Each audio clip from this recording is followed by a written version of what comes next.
ಈಗ ನೀವು ಇಲ್ಲಿ ನೋಡ್ಬೋದು, ಈ ಕಡೆ ಬನ್ನಿ. ಈಗ ಎರಡು ಇದೆ, ಅಲ್ಲೊಂದು ಜೆಟ್ ಇದೆ, ಇಲ್ಲೊಂದು ಜೆಟ್ ಇದೆ. ಎರಡೂ ಜೆಟ್ ಏನು ಸ್ಪ್ರಿಂಕ್ಲರ್ ಹಾರು ಬರ್ತಾ ಇದೆ, ಎರಡೂ ಕೋಇನ್ಸಿಡೆನ್ಸ್ ಆಗ್ತಾ ಇದೆ. ಸೊ ಅದರಿಂದ ಸಫಿಷಿಯೆಂಟಾಗಿ ನೀರು ನೆನೀತಾ ಇದೆ. ನೀವು ಡ್ರಾಪ್ಲೆಟ್ಸ್ ನೋಡ್ಬೋದು, ಮಳೆಗಿಂತ ತುಂಬ ಸಣ್ಣದಾಗೆ ಬರ್ತಾ ಇದೆ. ಇಡೀ ತೋಟದಲ್ಲಿ ಒಂದು ಮಳೆ ವಾತಾವರಣನೇ ಸೃಷ್ಟಿಯಾಗಿದೆ. ಒಂದು 10-15 ಮಿನಿಟ್ಸಲ್ಲಿ ನೀವೇ ನೋಡ್ತೀರಿ, ಪೂರ್ತಿ ನೆಂದೋಗುತ್ತೆ ಸರ್. ನೀವು ಇದಕ್ಕೆ ನೆಕ್ಸ್ಟು ನೀವು ಈ ಅಡಿಕೆ ಇನ್ನೊಂದು 5-6 ಇಯರ್ಸ್ ಡೆವಲಪ್ಮೆಂಟ್ ಆದಮೇಲೆ ನೀವು ಮೆಣಸು ಬೆಳಿತೀರಾ, ನೀವು ಚೇಂಜ್ ಮಾಡೋದು ನೆಸೆಸಿಟಿ ಇಲ್ಲ. ಏನು ನಾವು ಟೆಕ್ನಾಲಜಿಗೆ ಮುಂದುವರ್ಕೊಂಡು ಹೋಗಿಲ್ಲ ಅಂತಂದರೆ, ಹಿರಿಕರೊಂದು ಗಾದೆ ಹೇಳಿದ್ದಾರೆ, ಅಪ್ಪ ಹಾಕೋದು ಹಾಲು ಮರಕ್ಕೆ ನ್ಯಾಣ ಹಾಕೋಬೇಡ ಅಂತ. ಅಂಥದ್ರಲ್ಲಿ ಈ ವ್ಯಕ್ತಿ ಯಾರು ಡಾಲ್ಫಿನ್ ಇರಿಗೇಷನ್ ಸಿಸ್ಟಮ್ನ founder and managing director Gajanan Bhat ಅವರು ಇಂಥದ್ದೊಂದನ್ನು ಅಳವಡಿಸಿದಾರಲ್ಲ, ಒಂದು ಅಭಿವೃದ್ಧಿ ಪಡಿಸಿದಾರಲ್ಲ, ಆ್ಯಕ್ಚುಲಿ ನಮ್ಮ ರೈತ ಸಂಘದ ಪರವಾಗಿ will humbly thankful to him.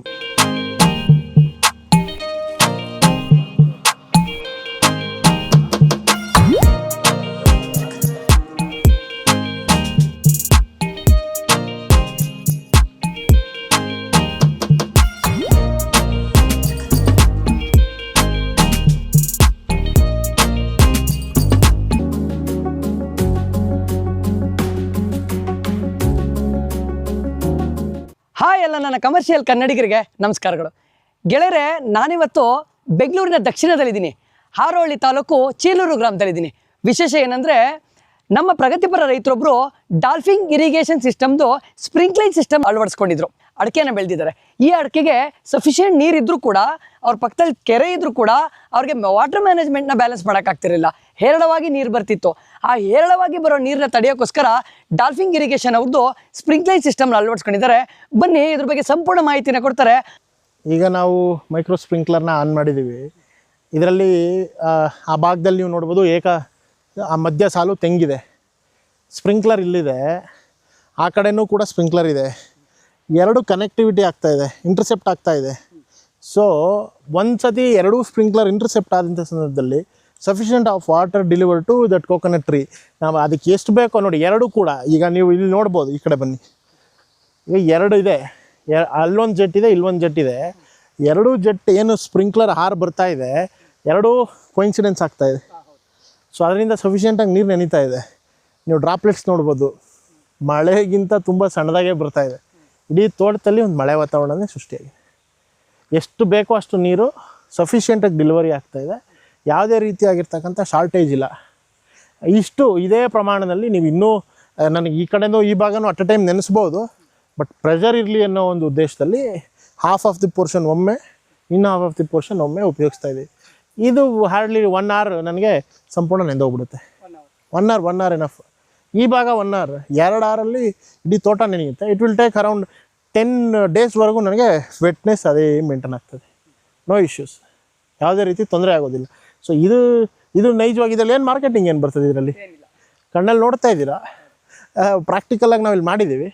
ಅದರದ್ದು ಔಟ್ಪುಟ್ಟು ಇದಿದೆ ಅಷ್ಟೇ. ನೀವು ಬನ್ನಿ, ಮೇಲೆ ನೋಡಿ ಬನ್ನಿ.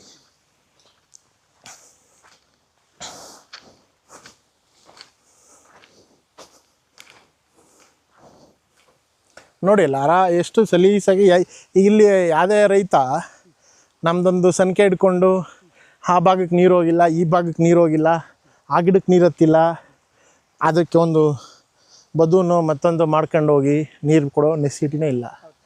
ಸರಾಗವಾಗಿ ಎಂಟೈರ್ ಪ್ರತಿಯೊಂದು ಗಿಡಕ್ಕೂ ಒಂಥರ ಸಮತೋಲನ ಆಹಾರ. ನಾವು ಹೆಂಗೆ ನ್ಯೂಟ್ರಿಯೆಂಟ್ಸ್ ತಗೊತೀವಿ, ಫುಡ್ ತಗೊತೀವಿ, ಬ್ಯಾಲೆನ್ಸ್ ಡಯಟ್ ನಾವು ಮಾಡ್ತೀವಿ. ಸೊ ಗಿಡಗಳಿಗೂ ಕೂಡ balanced water management very important. ಅದನ್ನು ಇಲ್ಲಿ ನಾವು ಎಕ್ಸಿಕ್ಯೂಟ್ ಮಾಡ್ತೀವಿ. ಇದು ನಮಗೆ ತುಂಬ ಅಂದರೆ ತುಂಬ ಅನುಕೂಲ ಆಗಿರ್ತಕ್ಕಂಥದ್ದು. ಸೊ ನಾನು ಈ ಒಂದು ಸಮಾಧಾನ ಆದಮೇಲೆ ಇನ್ನೊಂದು ತೋಟ ಇದೆ, ಅದು 1 ಕಾಲು ಎಕರೆ ಇದೆ. ಸೊ ಅಲ್ಲಿಗೂ ಕೂಡ ನಾನು ಸಿಸ್ಟಮ್ನ ಶೀಘ್ರದಲ್ಲೇ ಅಳವಡಿಸ್ಕೊತೀನಿ. ಯಾಕೆಂತಂದರೆ ಅದು ಕೂಡ ಇದೆ, ನಾವು ಹಾಯಿಸೋ ನೀರೇ. ಅದು ತುಂಬ ಆಲ್ಮೋಸ್ಟ್ 7 ವರ್ಷದ ಗಿಡ. ಆ ಈಲ್ಡ್ ಆ ಮಟ್ಟದಲ್ಲಿಲ್ಲ, ಬಟ್ ಇದರಲ್ಲಿ ನೀರು ಕೊಟ್ವಿ ಅಂತಂದರೆ ಮ್ಯಾನೇಜ್ಮೆಂಟ್ ಚೆನ್ನಾಗಿರುತ್ತೆ. ಸೊ ಅಂಥ ಸಂದರ್ಭದಲ್ಲಿ ನಮ್ಗೆ ಈಲ್ಡ್ನ ಎಕ್ಸ್ಪೆಕ್ಟ್ ಮಾಡೋದು. ಎಷ್ಟು ಹಸಿರಾಗಿದೆ ತೋಟ ನಿಮಗೆ ಗೊತ್ತಾಗ್ತದೆ, ನೋಡ್ತಾ ಇದೆ.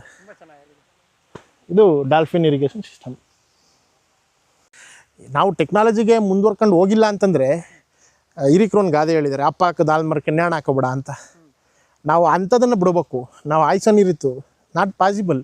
ಬಟ್ ಇದರಲ್ಲಿ ನೀವು ನೋಡ್ತಾ ಇದ್ರೆ ನಾನು ಎಂದೋಗ್ತೀನಿ ಒಂದು 5 ನಿಮಿಷ ನಿಂತಿದ್ರೆ ಅಂಥದ್ರಲ್ಲಿ ಈ ವ್ಯಕ್ತಿ ಯಾರು ಡಾಲ್ಫಿನ್ ಇರಿಗೇಷನ್ ಸಿಸ್ಟಮ್ನ founder and managing director Gajanan Bhat ಅವರು ಇಂಥದ್ದೊಂದನ್ನು ಅಳವಡಿಸಿದಾರಲ್ಲ, ಒಂದು ಅಭಿವೃದ್ಧಿಪಡಿಸಿದಾರಲ್ಲ, ಆ್ಯಕ್ಚುಲಿ ನಮ್ಮ ರೈತ ಸಂಘದ ಪರವಾಗಿ will humbly thankful to him. ನಮಗೆ ಖುಷಿ ಆಗ್ತದೆ. ಇನ್ನೊಂದು 10-15 ಮಿನಿಟ್ಸಲ್ಲಿ ನೀವೇ ನೋಡ್ತೀರಿ ಪೂರ್ತಿ ನೆಂದೋಗುತ್ತೆ ಸರ್. ನೀವು ಇದಕ್ಕೆ ನೆಕ್ಸ್ಟ್ ನೀವು ಈ ಅಡಿಕೆ ಇನ್ನೊಂದು 5-6 ಇಯರ್ಸ್ ಡೆವಲಪ್ಮೆಂಟ್ ಆದಮೇಲೆ ನೀವು ಮೆಣಸು ಬೆಳಿತೀರಾ, ನೀವು ಚೇಂಜ್ ಮಾಡೋ ನೆಸೆಸಿಟಿ ಇಲ್ಲ. ಏನನ್ನ ಇರಿಗೇಷನ್ ಸಿಸ್ಟಮ್ ನೀವು ಚೇಂಜ್ ಮಾಡೋ ನೆಸೆಸಿಟಿ ಇಲ್ಲ, ಇದೇ ಸಾಕು. ಇಂಟರ್ ಕ್ರಾಪ್ ಆಗಿ ನೀವು ಏಲಕ್ಕಿ ಬೆಳಿತೀರಾ, ನಾಟ್ ರಿಕ್ವೈರ್ಡ್, ತುಂಬ ಸ್ಮೂತಾಗಿ ನೀರನ್ನು ಕೊಡುತ್ತದೆ. ಯಾಕೆಂದರೆ ನೀವು ಮಧ್ಯ ಬೆಳೆದಂಥ ಸಂದರ್ಭದಲ್ಲಿ ನೋಡಿ ಎಷ್ಟು ಚೆನ್ನಾಗಿ ಇಲ್ಲಿ ನೀರು ಹೆವಿ ನಿಲ್ಲೋದು ಇಲ್ಲ, ಕಡಿಮೆ ಇದು ಇಲ್ಲ, ಇಡೀ ತೋಟ ಸಂಪೂರ್ಣವಾಗಿ ನೆನೀತಾ ಇದೆ. ಸೊ ಇಂಥದ್ದು ನಮ್ಮ ಇವತ್ತು ರಾಜಕಾರಣಿಗಳಲ್ಲಿ ಬರಬೇಕಾಗಿರ್ತಕ್ಕಂಥ ಬದ್ಧತೆ ಕೇವಲ ಅಧಿಕಾರಕ್ಕೋಸ್ಕರ ಬಡದಾಡೋದು ಒಂದೇ ಅಲ್ಲ, ನೀರಾವರಿ ಕ್ಷೇತ್ರದಲ್ಲಿ ಡ್ಯಾಮ್ ಕಟ್ಟೋದು ಒಂದೇ ಅಲ್ಲ, ಆ ಇರ್ತಕ್ಕಂಥ ವಾಟರ್ ಸೋರ್ಸ್ನಲ್ಲಿ ರೈತ ಸಫಿಷಿಯೆಂಟಾಗಿ ಮ್ಯಾನೇಜ್ಮೆಂಟ್ ಮಾಡೋ ರೀತಿ ಟೆಕ್ನಾಲಜಿಗಳನ್ನ ನಮ್ಮ ಭಾರತ ದೇಶಕ್ಕೆ ತರ್ತಕ್ಕಂಥದ್ದು ಮುಂದಿನ ದಿನಗಳಲ್ಲಿ ತುಂಬ ಅವಶ್ಯಕತೆ ಇದೆ. ಇವತ್ತು ಸುಮಾರು ಡ್ಯಾಮ್ಗಳಿದ್ದಾವೆ, ಎಷ್ಟೋ ನೀರಿದೆ, KRS ಇದೆ, ಮೇಕೆದಾಟು ಪ್ರಾಜೆಕ್ಟು ಪ್ರಪೋಸ್ಡ್ ಪ್ರಾಜೆಕ್ಟ್ ಇದೆ. ಬಟ್ ಯಾಕೆ ಆಗ್ತಾ ಇಲ್ಲ? ಇರಿಗೇಷನಲ್ಲಿ ನಾವು ಸಫಿಷಿಯೆಂಟಾಗಿ ರೀಚ್ ಆಗದಿರೋ ಕಾರಣ ಇಂಥ ಟೆಕ್ನಾಲಜಿ ಇಲ್ಲ. ನಾವು ನೀರನ್ನ ಯಥೇಚ್ಛವಾಗಿ ಕೊಡ್ತಾಯಿದ್ದೀವಿ, ವೇಸ್ಟ್ ಮಾಡ್ತಾಯಿದ್ದೀವಿ, ಪೋಲ್ ಮಾಡ್ತಾಯಿದ್ದೀವಿ. ಈಗ ನಾನು ಒಂದು ಮಾತಾಡ್ಬೇಕು, ಮಂಡ್ಯ ಭಾಗದಲ್ಲಿ ಯಥೇಚ್ಛವಾಗಿ ಕಬ್ಬು ಬೆಳಿತೀರಾ ಸರ್? ನೀರು ಕೊಡೋದು ನಿಮಗೆ ವರ್ಷದಲ್ಲಿ 3-4 ಸತಿ ಕೊಡ್ತಾರೆ ಸರ್ ಮಳೆ ಆದಂಥ ಸಂದರ್ಭದಲ್ಲಿ. ಯಾಕೆ ನೀವು ಮ್ಯಾನೇಜ್ಮೆಂಟ್ ಮಾಡಲ್ಲ ಸರ್? ತಿರ್ಗಿಸ್ಬಿಡ್ತೀರಾ ತೋಟಕ್ಕೆ, ಕಬ್ಬಿನ ಗದ್ದೆಗಳಿಗೆ ತಿರ್ಗಿಸ್ಬಿಡ್ತೀರಾ? ಅಪ್ಲೈ ಮಾಡಿ ಸರ್ ಇದನ್ನು ನೋಡೋಣ, ಕಬ್ಬಿಗೆ ಏನಾಗ್ತದೆ ನೋಡೋಣ. ತುಂಬ ಚೆನ್ನಾಗಿದೆ ಸರ್. ನಿಮಗೆ ಕಬ್ಬಿಗೆ ಹೆವಿ ನೀರು ಬೇಕಾಗಿಲ್ಲ ಸರ್.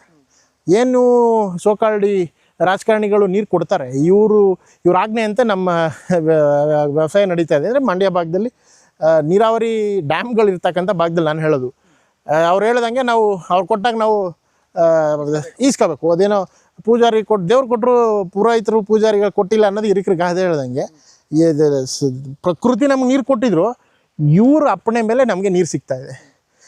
ರೈತರು ಅವರು ಕೊಡೋ ನೀರಲ್ಲೇ ನಾವು ಬೇರೆ ರೀತಿ ನಾವು ಯಾಕೆ ತಂತ್ರಜ್ಞಾನ ಅಳವಡಿಸ್ಕೋತಾ ಇಲ್ಲ? ಅವೈಲಬಲ್ ಇದೆ, ಎಕ್ಸಿಕ್ಯೂಟ್ ಮಾಡ್ತಾಯಿಲ್ಲ ನಾವು. ಮಿಥ್ಯು ನಮ್ಮಲ್ಲಿರ್ತಕ್ಕಂಥ ಒಂದು ಮೂಢನಂಬಿಕೆ ಏನಾಗ್ಬಿಡ್ತದೋ. ನನ್ನನ್ನು ಸುಮಾರು ಜನ ಯೂಟ್ಯೂಬಲ್ಲಿ ನೋಡ್ಬಿಟ್ಟು ಮಾಡೋ ಕೆಲಸ ಎಲ್ಲ ಇವೆಲ್ಲ ಮಾಡ್ತಾರೆ ಅಂತ ಅಂದಿದ್ದುಂಟು. ಬಟ್ ಈಗ ಸಾಮಾಜಿಕ ಮಾಧ್ಯಮ, ಇವತ್ತು ಇಂಟರ್ನೆಟ್ ಯುಗ, ಒಳ್ಳೆಯದು ಇದೆ ಕೆಟ್ಟದ್ದು ಇದೆ. ನೀವು ಆಯ್ಕೆ ಮಾಡೋದ್ರ ಮೇಲೆ ಇದೆ. ನೀವು ಒಳ್ಳೆಯದನ್ನು ಆಯ್ಕೆ ಮಾಡಿ, ಕೆಟ್ಟದನ್ನು ದೂರ ಇಡಿ, ನೀವು ತಂತಾನೆ ಡೆವಲಪ್ಮೆಂಟ್ ಆಗ್ತದೆ. ನೀವೇ ನೋಡಿದ್ರಿ ಈಗ ತೆಂಗು ಮಾರಾಟ ಆಯ್ತಲ್ಲಿ, ರೈತನಿಗೆ ಇವತ್ತಷ್ಟು ಸಂಪಾದನೆ ಮಾಡ್ತಾನೆ. ಒಂದು ತೆಂಗಿನ ಬೆಳೆದಿದ್ದು ಮೂರ್ತಿ ಮುಗ್ದೋಗ್ಬಿಡುತ್ತಲ್ಲ. ಈಗ ನನಗೆ ನೀವು ನೋಡಿದ್ರಿ ಅಲ್ವಾ, 1 ಟನ್ ತೆಂಗು ಬೆಳೆದಿದ್ದೀನಿ, ಮಾರಾಟ ಆಯಿತು. ಅದ್ರದ್ದು ಖರ್ಚಲ್ಲಿ ಇದಾಗೋಯ್ತಲ್ಲ ನನಗೆ. 1 ಟನ್ ತೆಂಗು ಎಷ್ಟು ಮರಗಳಿಂದ ಅಂತ ನಮ್ಮ ಜನಗಳಿಗೆ ತಿಳಿಸಿ ಹೇಳಿ ಸರ್. 41-42 ಮರದಲ್ಲಿ 1 ಟನ್ ಬಂದಿದೆ. ಅದು ಏನೋ ಇಳುವರಿ ಸರಿಯಾಗಿ ಬರದೇ ಇರೋ, ಯಾಕೆಂತಂದ್ರೆ ನಾವು ಮ್ಯಾನೇಜ್ಮೆಂಟ್ ಕರೆಕ್ಟಾಗಿ ಮಾಡಿಲ್ಲ ಅವಕ್ಕೆ.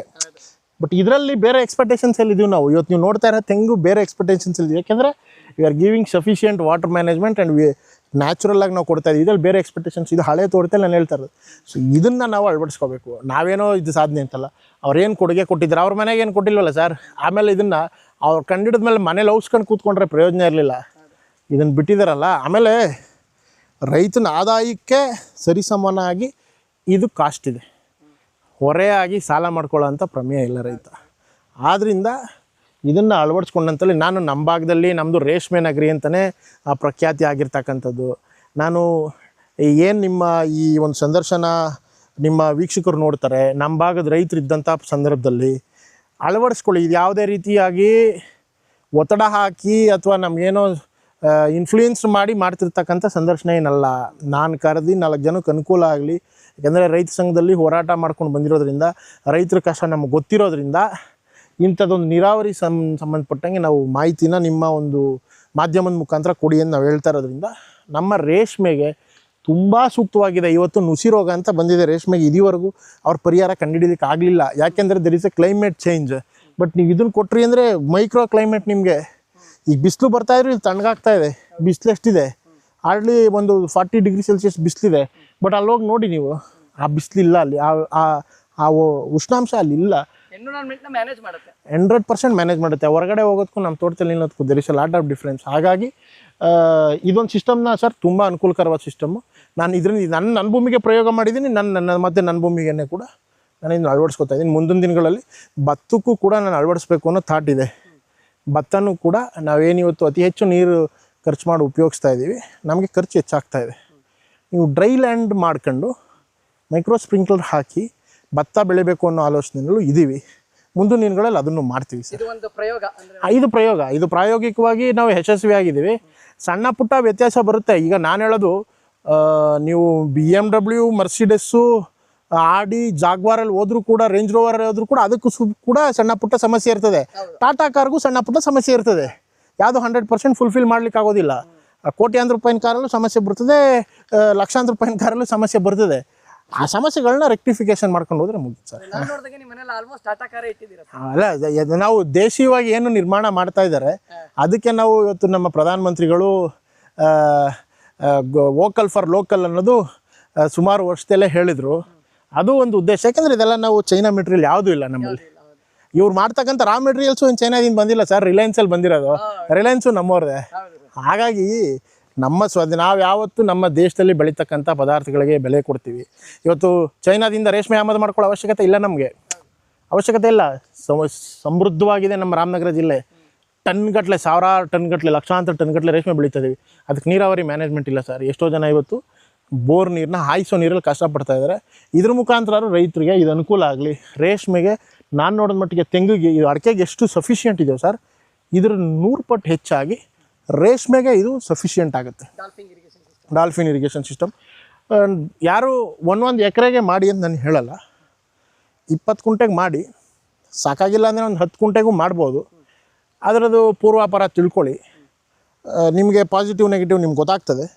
ತದನಂತರ ನಿಮಗೇನೆ ಗೊತ್ತಾಗ್ತದೆ, ನಾನು 1 ಎಕರೆ ಮಾಡಬೇಕಾ, 10 ಎಕರೆ 10 ಕುಂಟೆ ಮಾಡಿರೋದನ್ನ ಕಿತ್ತಾಕ್ಬೇಕಾ ಅನ್ನೋದು ನಿಮಗೆ ಗೊತ್ತಾಗ್ತದೆ. ಹಾಳಾಗೋವಂಥದ್ದು ಏನೂ ಇಲ್ಲ ಇದರಲ್ಲಿ.